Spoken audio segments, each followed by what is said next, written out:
Shalom saudara dalam Tuhan. Saudara, hari-hari ini kebenaran firman Tuhan selalu muncul di permukaan dan nyata di dalam kegelapan. Saudara dalam Tuhan, kali ini Elia Miron menjelaskan beberapa hal yang sangat penting dan juga sangat besar untuk kita pahami. Saudara dalam Tuhan, saya percaya bahwa ketika orang-orang yang meninggalkan Yesus mendengarkan apa yang beliau jelaskan di video berikut, saya percaya bahwa mereka menyesal meninggalkan Tuhan Yesus Kristus. Diberkatilah kiranya Elia, dan langsung saja kita lihat videonya. Pastikan dengan tombol like, tekan tombol subscribe, dan share video ini supaya menjadi berkat bagi banyak orang. Keselamatan dalam kekristenan itu bukan tentang kamu buat baik kamu ke surga, kamu buat baik kamu ke surga, kamu lakuin ini kamu ke surga. Enggak. Bagaimana mungkin kita bisa mengecap surga kalau penyebab atau akar masalah kita tidak bisa ke surga itu tidak diselesaikan? Tidak ada keselamatan selain daripada di dalam Yesus Kristus. Karena hanya Dialah satu-satunya pribadi yang bisa menyelesaikan dan menuntaskan penyebab kita mengalami kematian, yaitu Yesus Kristus. Gitu. Jadi ketika kita memutuskan untuk percaya kepada Kristus, artinya kita sedang mau memberi diri diobati melalui kuasanya Dia yang sudah terbukti mengalahkan penyebab kematian kita, yaitu dosa. Keselamatan, kalau kita bicara keselamatan itu kan poin dari semua agama itu sebenarnya keselamatan. Kan orang janji agama-agama di dunia ini janjiin surga, itu adalah keselamatan ya. Tetapi yang perlu kita ketahui adalah keselamatan di dalam kekristenan itu bukan hanya sekedar surga, tapi bagaimana iman kekristenan itu secara saya katakan ya, secara doktrinal benar-benar menuntaskan penyebab kita tidak bisa selamat itu apa. Nah, sejak mulanya ketika Adam dan Hawa diciptakan oleh Allah, Tuhan menciptakan Adam dan Hawa itu untuk hidup di bumi ini dengan penuh kemuliaan sesuai dengan gambar dan citranya Allah. Ya. Tetapi dan tujuan Allah menciptakan manusia adalah untuk hidup yang kekal, bukan untuk mengalami kematian. Tetapi ketika mereka menjadi berdosa, maka mereka mengalami kematian, sebab upah dosa ialah maut. Roma 6 ayat 23. Nah, uniknya begini, dalam kekristenan kalau kita baca dalam Alkitab, ketika Adam dan Hawa itu menjadi berdosa dan mereka mengalami kematian akibat dari dosa itu, mereka terpisah dengan Allah, mereka mengalami sakit penyakit, bersusah payah dan lain sebagainya, seluruh keturunan Adam. Yang Tuhan janjikan kepada Adam ketika jatuh ke dalam dosa itu bukan agama. Dia tidak berikan, inilah agama yang aku berikan agar kamu bisa benar. Tapi yang Tuhan janjikan adalah keturunan perempuan ini akan meremukkan kepalamu dan engkau akan meremukkan tumitnya. Jadi yang Tuhan janjikan itu adalah seorang manusia yang adalah keturunan perempuan. Dan itu disebut sebagai Mesias. Nah, tapi kadang kita orang yang belum belajar ke Kristus lebih dalam, kita bingung keturunan perempuan yang dimaksud ini apa maksudnya gitu loh. Keturunan perempuan yang dimaksud di sini adalah Mesias yang akan meremukkan kepala iblis dan iblis akan mematuk kakinya atau kaki si Mesias yang akan datang itu. Dan ternyata itu hanya terjadi di dalam penyaliban. Ya. Yesus Kristus itu menginjak kepala maut yang menjadi sebabnya kita terpisah dengan Allah. Yesus Kristus itu mematahkan kutuknya maut yang membuat kita terpisah dari Allah, itu melalui kebangkitannya. Dan maut itu berusaha menahan dia lebih lama, tapi ternyata mereka tidak bisa, hanya 3 hari. Ya, jadi keselamatan dalam kekristenan itu bukan tentang kamu buat baik kamu ke surga, kamu buat baik kamu ke surga, kamu lakuin ini kamu ke surga. Enggak. Bagaimana mungkin kita bisa mengecap surga kalau penyebab atau akar masalah kita tidak bisa ke surga itu tidak diselesaikan? Jadi dari seluruh agama di dunia ini, hanya kekristenan melalui pribadi yang bernama Yesus Kristus yang menyelesaikan akar masalah yang menjadi penyebabnya kita tidak bisa mencapai surga, yaitu dosa.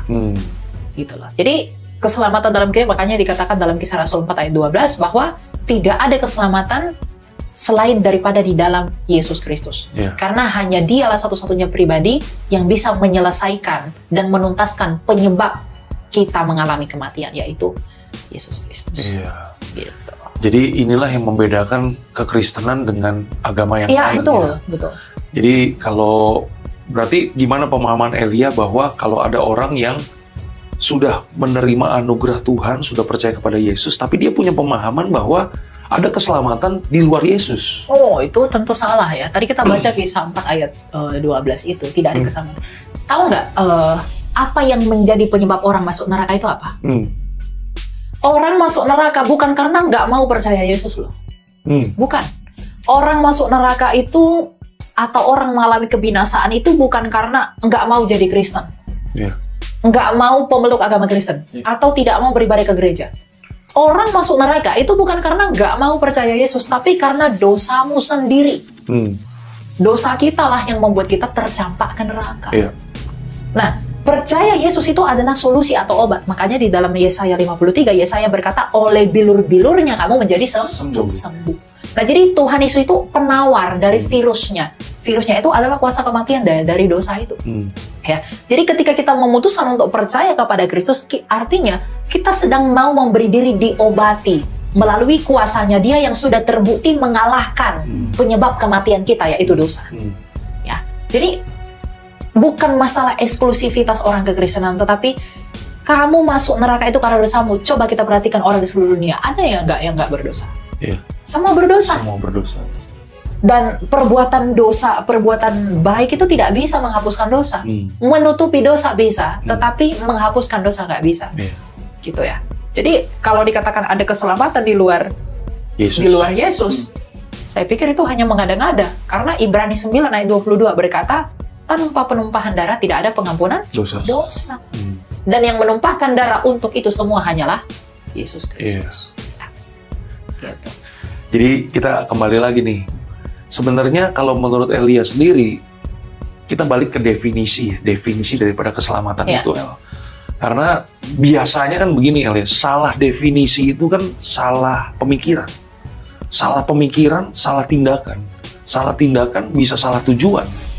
Jadi kadang-kadang ada orang-orang Kristen yang punya pemahaman, oh kita terima Yesus, kita diselamatkan, berarti hari Minggu mesti ke gereja, hidup diberkati, nanti matinya berharap masuk surga, kan gitu kan? Ya kan?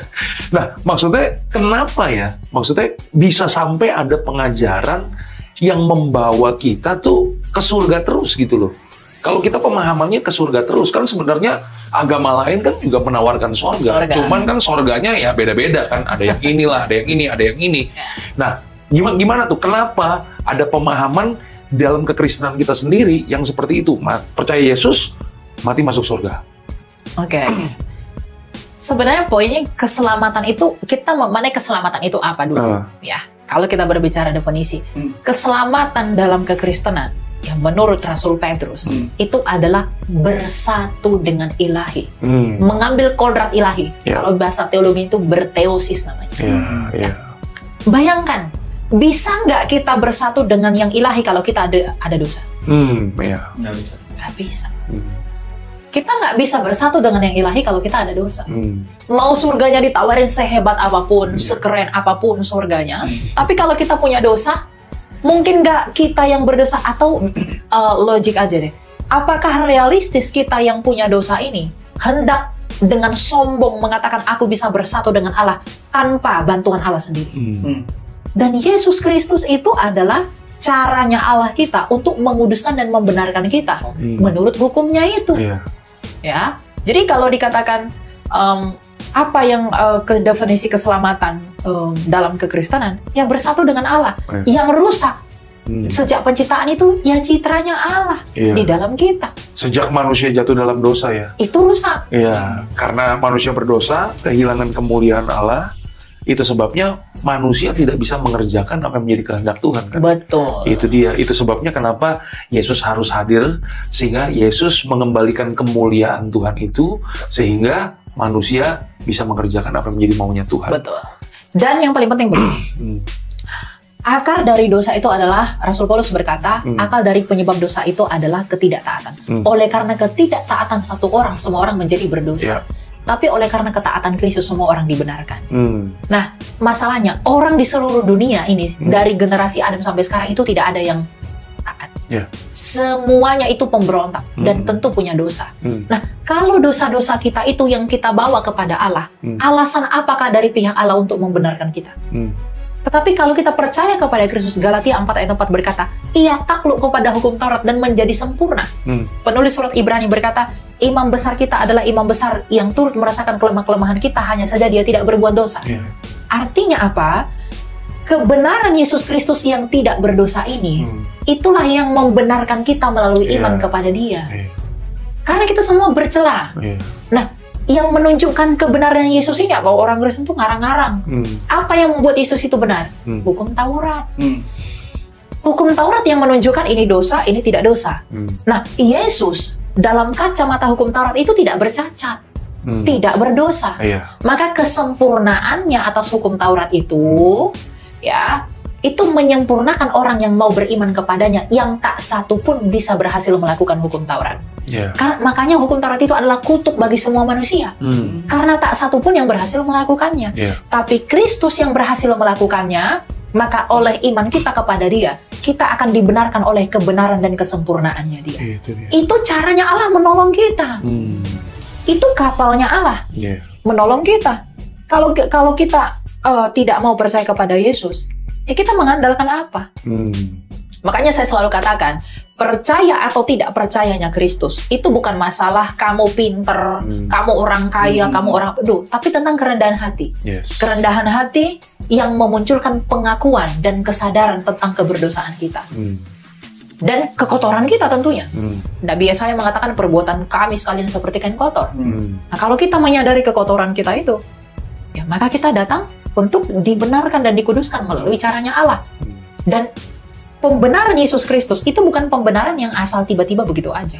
Karena sejak semula sudah dijanjikan kepada Adam, keturunan perempuan. Dan Yesus hanya keturunan perempuan dari Bunda Maria. Gitu. Itu sebabnya kenapa Yesus disebut anak domba Allah. Betul.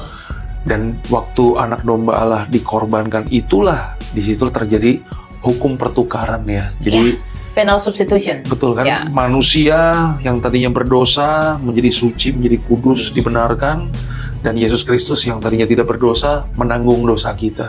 Jadi Yesus ganti kita. Gitu ya, El ya. Betul. Nah, konsep ini mungkin sudah ada juga dari perjanjian lama ya, El ya. Sudah.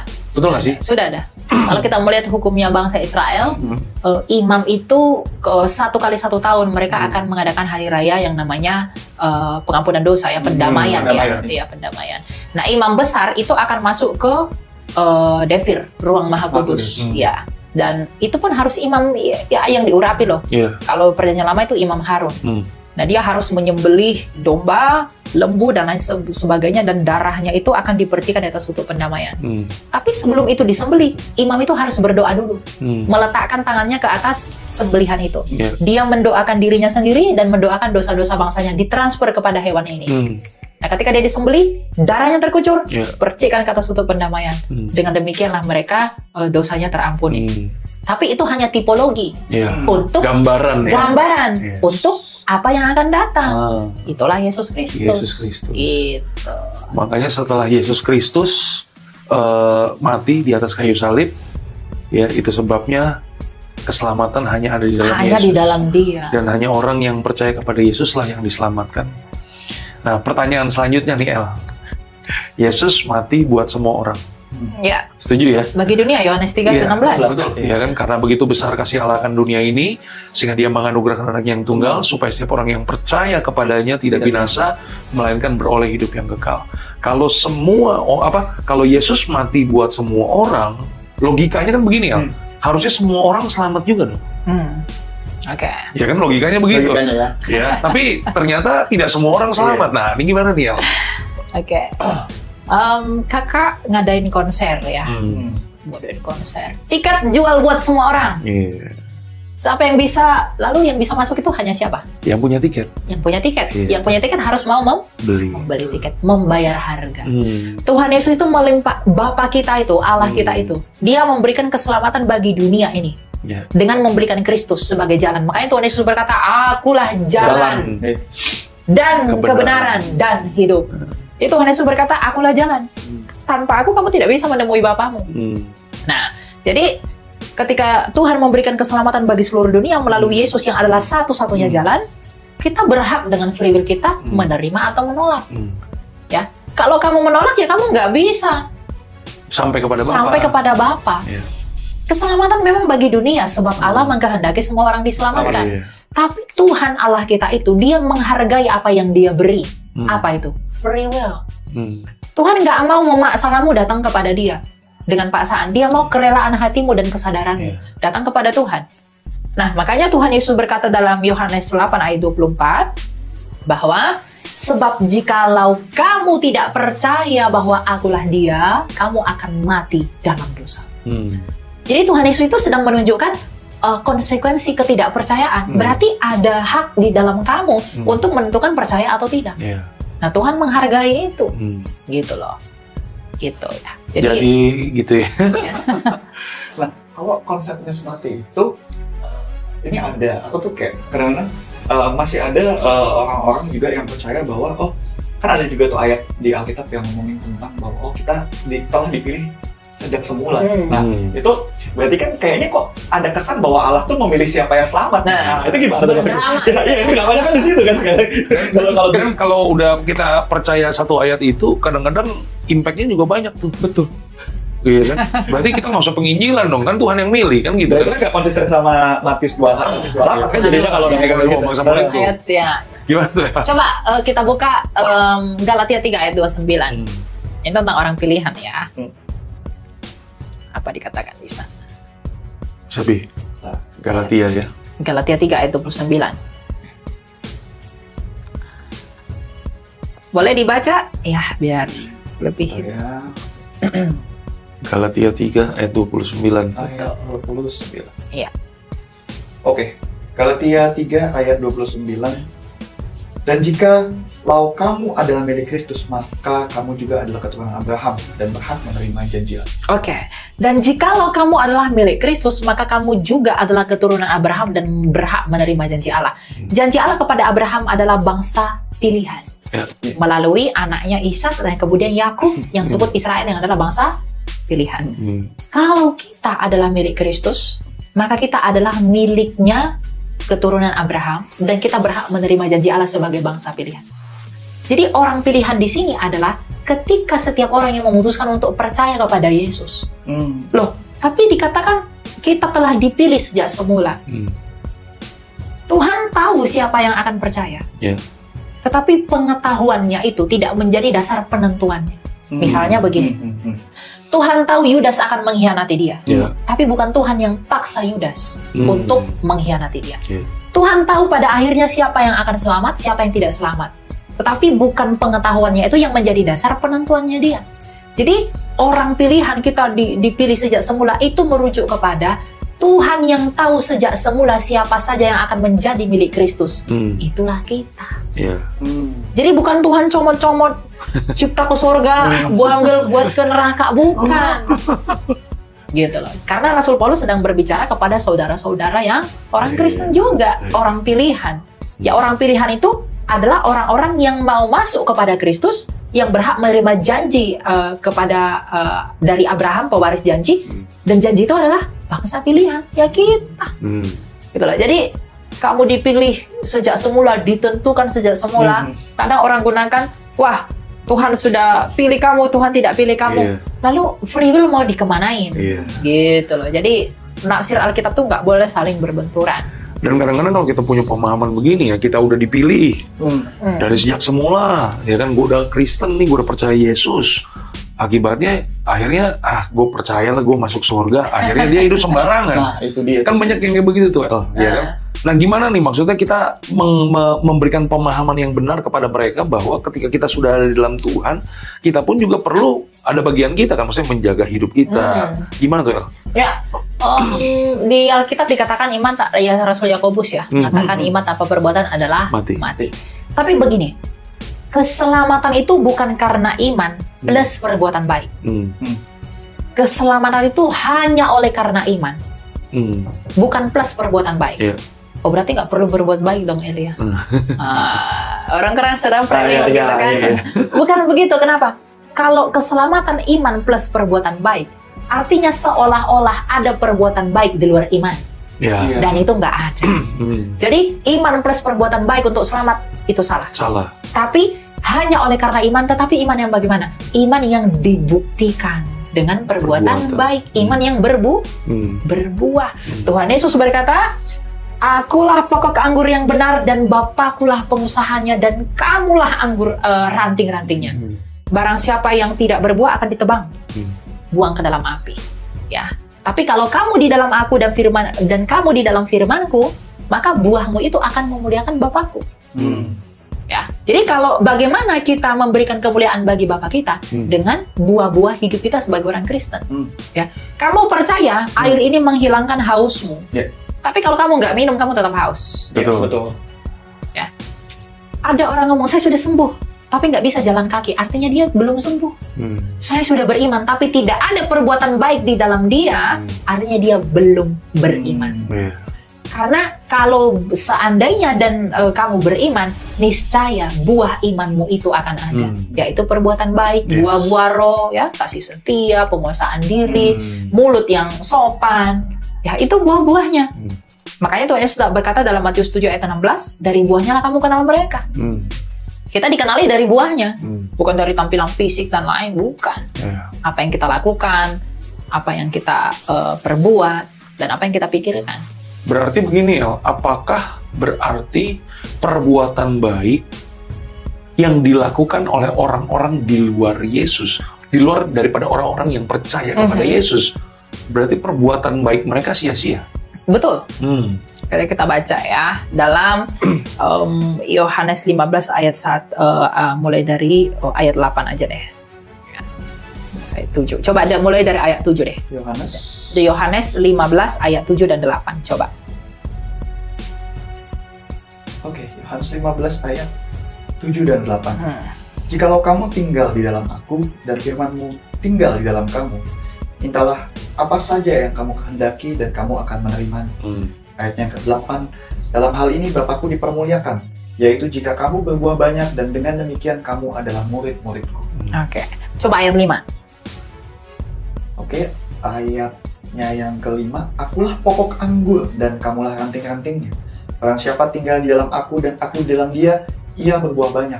Sebab di luar aku, kamu tidak dapat berbuat apa-apa. Di luar aku, kamu tidak dapat berbuat apa-apa. Di luar Yesus, orang berbuat baik, apakah itu berguna atau tidak? Berguna bagi saya, bagi kamu, bagi saudaramu. Tapi apakah itu berguna bagi Allah kita? Tidak. Ayat 8 tadi katakan, dalam hal inilah Bapakku dipermuliakan, yaitu jika kamu berbuah banyak dan dengan demikian kamu adalah murid-muridku. Misalnya, Koko punya anak. Anaknya baik. Ya, baik sekali. Dia berbuat baik kepada teman-temannya. Tapi anak ini, anak Koko, itu tidak mengakui Anda sebagai bapaknya. Wah. Karena dia bukan bapak saya. Apakah perbuatan baik itu berarti bagi Koko? Tidak sama sekali.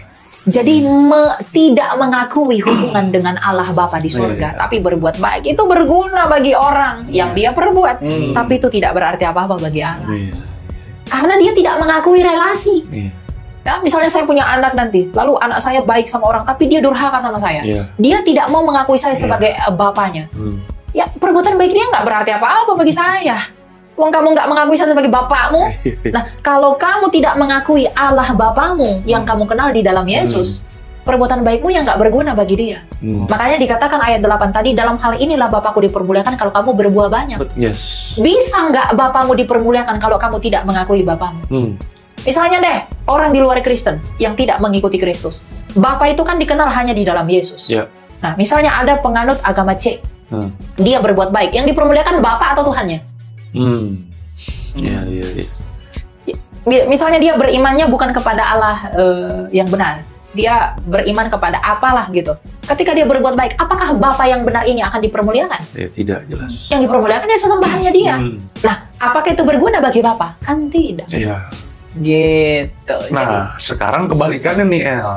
Ya kan tadi kita bahas tentang kalau ada orang yang tidak percaya kepada Yesus, perbuatan baiknya berarti tidak direken, tidak dihitung, tidak mempermuliakan nama Tuhan, gitu kan, tidak berguna bagi Tuhan, gitu kan. Nah, sekarang kebalikannya, ada orang yang udah percaya kepada Yesus nih, rajin kebaktian, tapi jahat, Iya kan, kelakuannya nggak benar, gitu kan. Iya. Banyak juga kan El yang begitu ya kan. Iya. Ya kan, nah di sini kadang-kadang kan orang mungkin dari agama lain ngelihat kita katanya Tuhannya yang benar, tapi Iya. kelakuannya nggak benar. Nah, gimana tuh El?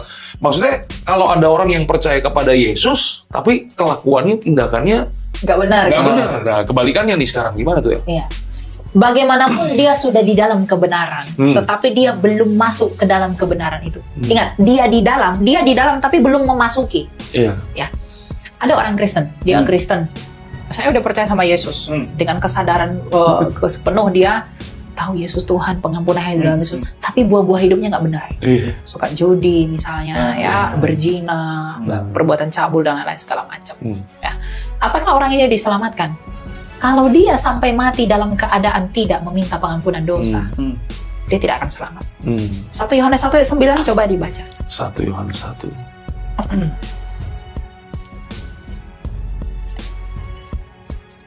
1 Yohanes 1 ayat 9. Ya. Oke. Jika kita mengaku dosa kita, maka Ia adalah setia dan adil, sehingga Ia akan mengampuni segala dosa kita dan menyucikan kita dari segala kejahatan. Ya, kalau kita mengaku dosa kita, Ia akan menyucikan kita dari segala kejahatan kita. Kalau kita sudah percaya kepada Yesus, kita sudah menerima Dia sebagai Tuhan Juru Selamat kita, lalu kita masih hidup dalam dosa, dan kemudian kita menyadari bahwa itu perbuatan dosa dan kita tidak lakukan, dan kita berpikir itu jangan dilakukan. Nah, lalu Anda tidak mau berubah, tetap begitu-begitu saja, tidak selamat. Kenapa? Buahnya tidak menunjukkan imannya. Tapi kalau Tuhan Yesus, sesuai perkataan Tuhan Yesus dalam Matius 7 ayat 16 tadi, dari buahnya kamu kenal mereka. Kalau dia misalnya percaya Yesus sebelum kenal Tuhan, buahnya itu di sini. Tapi setelah bertobat kenal Tuhan, buahnya naik meskipun lamban. Artinya ada buah ketika dia sudah kenal Kristus. Dan orang-orang seperti itu selamat. Tapi kalau dia sebelum kenal Yesus dengan setelah kenal Yesus sama saja tidak ada perubahan, artinya tidak ada buah benih yang masuk ke dalam dia, iman itu tadi. Sama saja. Ya, makanya dalam Amsal 4 ayat 23 dikatakan, jagalah hatimu dengan segala kewaspadaan, karena dari situ terpancar kehidupan. Maka hati kita itu harus ditabur dengan benih iman yang benar, dan kita menjaga itu dan kita pupuk untuk bertumbuh. Dan buahnya itu apa? Pertobatan kita. Yang tadinya berjudi setiap hari misalnya, nah setelah kenal Tuhan 1 bulan pertama jadi 5 kali sampai tiada. Nah, orang misalnya berbuat zina, sebelum kenal Tuhan dia berbuat zina itu 2 kali sebulan misalnya begitu. Lalu setelah kenal Tuhan masih begitu, tapi perlahan-lahan dia bertobat sampai pada titik di mana dia tidak melakukan itu lagi. Itu proses, karena pertobatan itu proses. Gitu loh. Nah, lalu apakah dosanya akan diampuni? Jelas 1 Yohanes 1 ayat 9. Karena pengampunan dosa itu anugerah. Ya, kalau kamu mau mengakui dosamu dan kesalahanmu di hadapan Tuhan, ya kamu akan diampuni. Tapi bukan oleh karena kamu, tapi oleh karena nama Yesus yang kamu bawa yang membenarkan kamu. Makanya dikatakan kasih karunia. Kalau kamu nggak punya penawarnya, dengan apa kamu diobati? Kita punya penawarnya, Yesus Kristus. Maka ketika kita berdoa di dalam Dia kepada Bapa, kita memperoleh pengampunan. Tapi tidak itu menjadi alasan, ya udah deh bebas buat dosa, tiap buat dosa apa. Nah, di dalam Galatia dikatakan, jangan sesat, Allah tidak membiarkan dirinya dipermainkan. Jadi Tuhan kita itu tahu hati yang mempermainkan Allah atau tidak. Jatuh itu nggak pernah disengaja. Ya, orang jatuh di dalam dosa, ya jatuh. Tapi kalau dosanya direncanain, beda lagi. Berarti memang tidak ada kesadaran di dalam hatinya. Tidak ada pertobatan. Betul. Ya, jadi itu bedanya. Kalau orang yang percaya Yesus dan dia masih jatuh di dalam dosa, lalu dia minta ampun, apakah dia akan diselamatkan? Dia akan diselamatkan. Tapi kalau orang mengaku percaya Yesus, tetapi setiap hari merencanakan dosa, tidak. Karena tidak menyadari. Betul. Gitu. Jadi ketika kita ada di dalam Tuhan, sebenarnya kita bukannya nggak bisa jatuh, kita juga bisa jatuh. Pasti. Betul nggak sih? Para rasul aja jatuh kok. Betul. Tapi kita tidak tinggal di dalam dosa itu. Ya kan, ketika kita berdosa, kita buru-buru keluar dari dosa dan kita minta ampun sama Tuhan. Saya suka beri analogi begini. Ketika ada orang Kristen yang sudah percaya, ketika menghadapi dosa, jatuh dalam dosa itu punya 2 sikap. Seperti ayam dan bebek. Kalau jatuh ke dalam air. Nih ayam dan bebek Madura. Bumbu Madura. Ya. Gimana tuh? Kalau ayam jatuh ke dalam air, dia akan berusaha keluar karena dia nggak suka dengan air itu. Berusaha keluar, tapi meskipun dia masih di dalam, karena bukan habitatnya kan. dia nggak suka. Tapi kalau bebek masuk ke dalam air, cemplung, dia berenang-berenang. Nah, orang Kristen pun begitu. Kalau jatuh dalam dosa, dia menikmati nggak? Oh ya udahlah, berenang aja. Atau malah sebenarnya dia benci dengan dosa itu, tapi dia masih lemah. Dia nggak suka dengan dosa itu, tapi berusaha keluar seperti ayam tadi. Apakah begitu? Ketika dia membenci dosanya itu saja, itu tanda Roh Kudus itu ada di dalam diri. Ya, kebencian kita terhadap dosa itu adalah buah firman, buah roh. Jadi ketika kita jatuh dalam dosa, aduh saya menyesal, saya benci kepada dosa ini. Tapi kemudian nanti jatuh lagi, nggak suka dengan dosa itu lagi, lalu berjuang untuk bertobat. Orang-orang seperti orang-orang yang dibenarkan, karena yang membuat dia benci dengan dosanya itu adalah Roh Kudus, gitu. Tapi kalau dia nggak benci dengan dosanya, malah milih berenang-berenang seperti bebek tadi, ya berarti tidak ada Roh Kudus dalam dirinya yang menginsafkan dia akan dosanya. Padahal Roh Kudus yang diutus Yesus yang keluar dari Bapa untuk menginsafkan dunia akan dosa. Dan kalau kita nggak insaf akan dosa kita nggak sadar, berarti kita tidak mengambil bagian di dalam meterai itu. Iya. Ini gue bacain satu ayat nih, yang bagus nih, ya. 1 Yohanes 3 ayat yang ke-9. Setiap orang yang lahir dari Allah tidak berbuat dosa lagi. Ya, jadi kalau kita sudah ada di dalam Tuhan, kecenderungan kita harusnya tidak berbuat dosa lagi. Kenapa? Karena firman Tuhan katakan, sebab benih ilahi tetap ada di dalam dia, dan ia tidak dapat berbuat dosa karena ia lahir dari Allah. Ya. Jadi hari ini kita mesti percaya bahwa ada Tuhan yang hebat di dalam kehidupan kita. Kadang-kadang kan pemahaman orang kan gitu kan, ya gua manusia berdosa, wajarlah gue jatuh dalam dosa. Karena kita nggak tahu bahwa kita ini sudah lahir dari Allah, ya kan? Kita membenarkan diri lah. Ya kan, kita masih di bumi bro, katanya gitu. Kita mesti punya kesadaran nih bahwa kita sudah ada di dalam Tuhan, gitu kan. Kesadaran kita ada di dalam Tuhan inilah yang membuat kita berhati-hati dalam menjalani kehidupan, gitu ya, Le. Betul. Gue kepikiran sesuatu nih. Gimana? Berarti kalau dari apa yang gue pahamin dari apa yang lo katakan ya, berarti masih ada kesempatan dong buat setiap mereka. Jadi kan kita tahu lah gitu, di dalam perjalanan iman orang itu ada satu fase di mana dia meninggalkan Allah gitu. Meninggalkan Allah dalam artian meninggalkan kekristenan. Turun naik itu mending turun naik. Tapi ada yang kayak, oh ya udah deh, di satu sisi dia memilih untuk keluar dari kekristenan gitu. Lalu kemudian suatu saat dia dapat enlightenment, ingin kembali. Berarti ajakan untuk dia kembali lagi itu masih ada kan gitu. Coba 2 Timotius 2 ayat 13. Karena kan kita nggak tahu ya, kadang-kadang ada orang yang akhirnya, oh karena jodoh memutuskan untuk keluar dari kekristenan, terus kayaknya salah nih. Iya. 2 Timotius 2 ayat 13. Jadi ini Elia jawabnya bukan karena sekedar hikmat manusia, ada dasarnya, ada ayatnya. 2 Timotius 2 ayat 13. Ayat 13. Jika kita tidak setia, dia tetap setia, karena dia tidak dapat menyangkal diri. Ya. Ini kamera di mana? Yang itu ya? Ya. Saya mau ngajak teman-teman begini. Ada orang meninggalkan kekristenan itu karena jodoh, jabatan, uang, materi, semua. Ya. Ketika dan dia berpikir, kalau saya kembali saya percuma, itu udah nggak berguna, begitu ya. Nah, saya mau sampaikan dari 2 Timotius 2 ayat 13 tadi. Jikalau kita tidak setia, dia tetap setia. Ya, Tuhan itu tetap setia. Menanti-nanti kita untuk kembali ke pangkuannya dia. Sama seperti seorang bapak yang selalu menantikan anaknya untuk pulang ke rumahnya. Seperti itulah kerinduan Bapak kita yang di surga. Perjalanan bangsa Israel contoh yang nyata. Berapa kali mereka tinggalin Tuhan? Nggak terhitung mungkin. Tapi setia nggak Tuhan menanti mereka? Sampai hari ini ya? Sampai hari ini. Tuhan masih setia. Dia tidak bisa mengingkari perjanjiannya. Nggak bisa. Dan itu jelas 2 Timotius 2:13. Dia tidak dapat menyangkal dirinya. Ya, karena kita diciptakan itu dari dirinya yang adalah kasihnya itu. Jadi kalau ada di luar sana yang sudah tinggalin Kristen, meninggalkan Yesus karena uang segala macam, tapi masih punya kerinduan kepada Kristus. Dan di dalam hantu-hantu dan bayang-bayangan saya tidak layak. Justru karena kita tidak layak, maka kita datang kepada Dia untuk dilayakkan.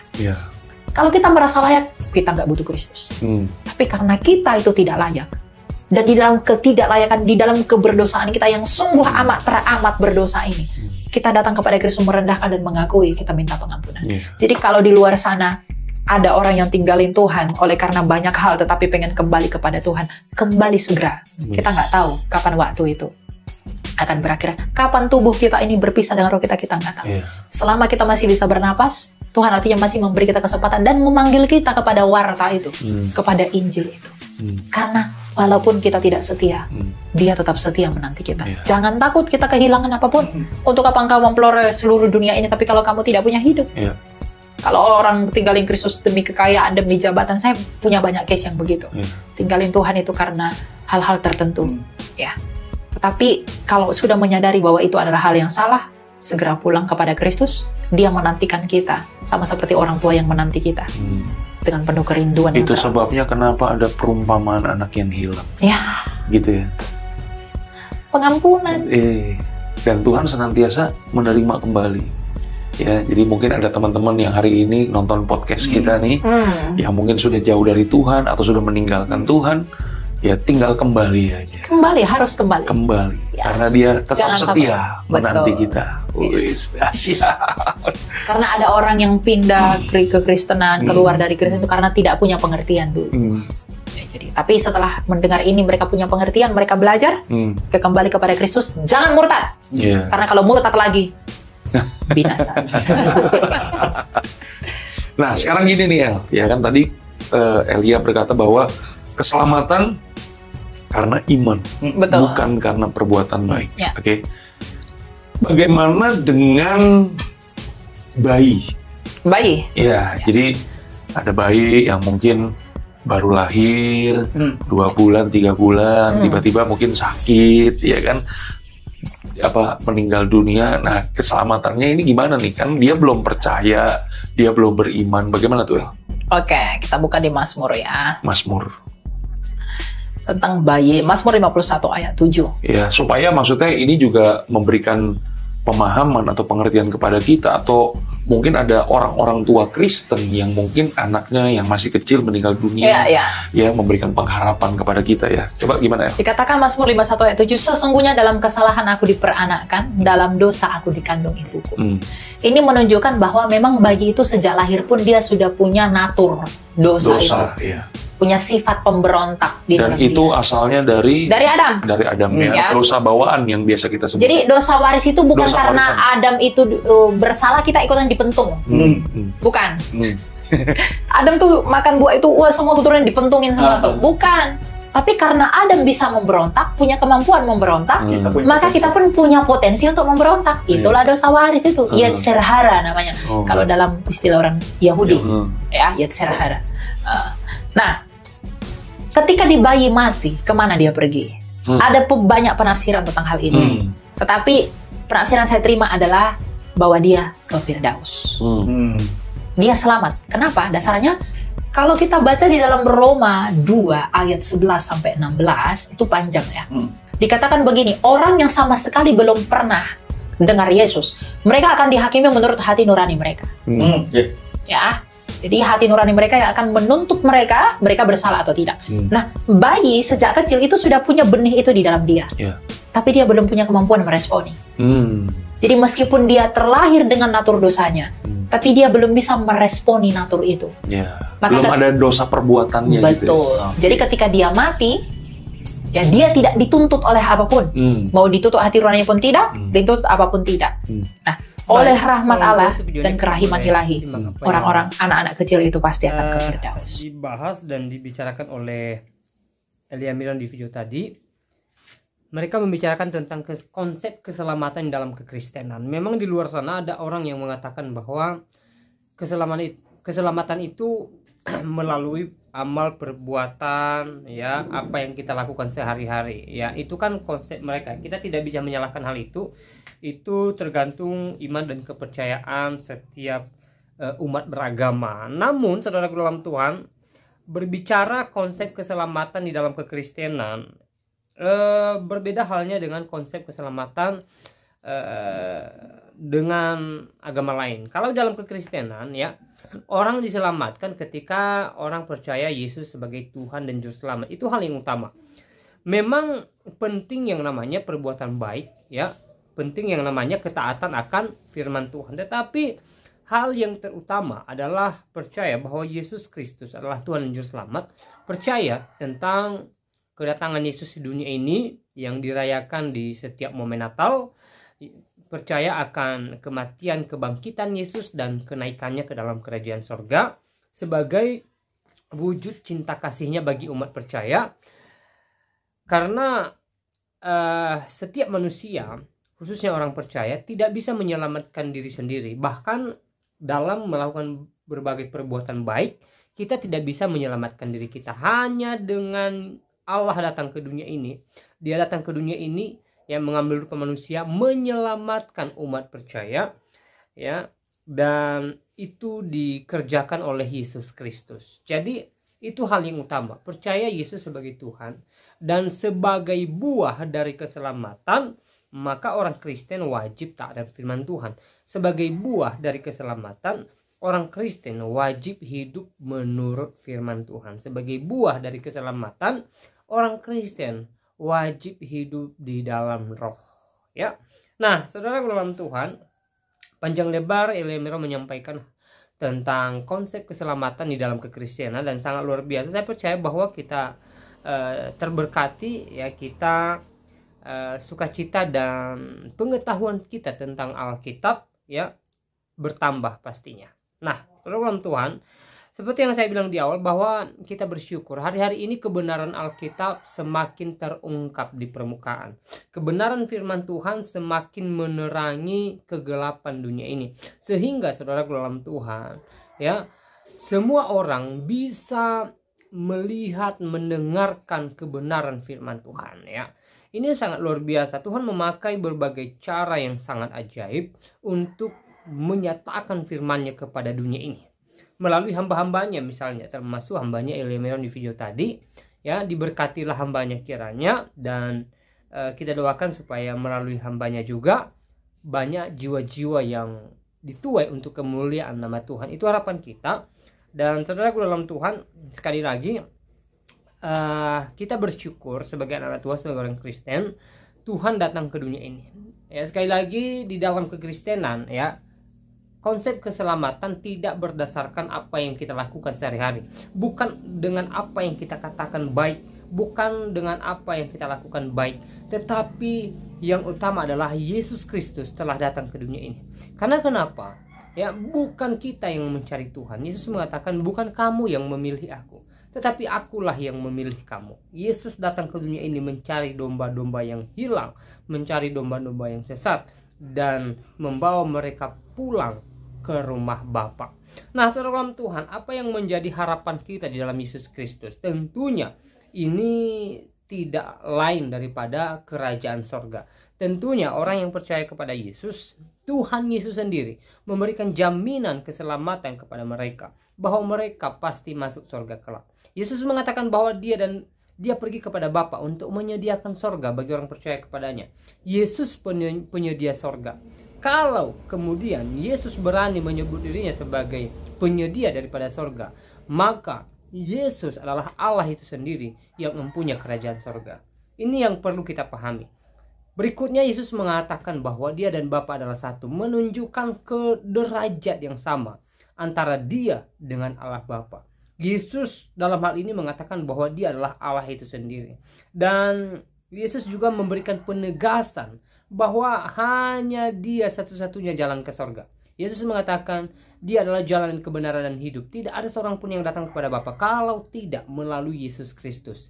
Ini merupakan penegasan dari Yesus Kristus bahwa hanya melalui Dia orang bisa masuk ke dalam kerajaan sorga. Tidak ada seorang pun yang bisa masuk ke dalam sorga kalau tidak melalui Yesus Kristus. Dan ini keluar dari mulut Yesus sendiri. Ini diucapkan oleh Yesus sendiri kepada umat percaya, ya. Nah, saudara dalam Tuhan, sekali lagi, kita sebagai anak Tuhan sebenarnya kita adalah orang-orang yang berbahagia. Kita adalah orang-orang yang bersuka cita. Karena kenapa? Yesus telah datang ke dunia ini untuk menyelamatkan saya dan saudara, ya. Jadi saudara Tuhan, jangan kita menyia-nyiakan keselamatan yang telah diberikan kepada kita secara cuma-cuma oleh Yesus Kristus. Tetapi marilah kita bertekun di dalam Yesus, marilah kita taatkan firman-Nya, dan juga mari kita tetap teguh di dalam iman. Kalau kita lihat hari-hari ini, ada banyak orang-orang di luar sana berusaha memudarkan iman kita. Mereka mengatakan bahwa Yesus bukan Tuhan, Yesus hanya nabi, Yesus hanya manusia biasa, Yesus tidak ada apa-apanya, dan lain sebagainya. Dan saya percaya bahwa itu tidak mengurangi iman kita. Itu tidak membuat iman kita luntur. Saya percaya bahwa iman kita adalah iman yang kokoh di dalam Kristus. Dan saya doakan hal itu nyata dalam kehidupan kita. Sehingga saya dan saudara menjadi ahli waris kerajaan sorga kelak ketika kita meninggalkan dunia yang fana ini. Nah, saudara dalam Tuhan, saya tidak terlalu panjang lebar menyampaikan pesan melalui video ini ya. Semoga video singkat ini memberkati kita, menguatkan iman kita, dan Tuhan Yesus Kristus memberkati kita sekalian. Shalom.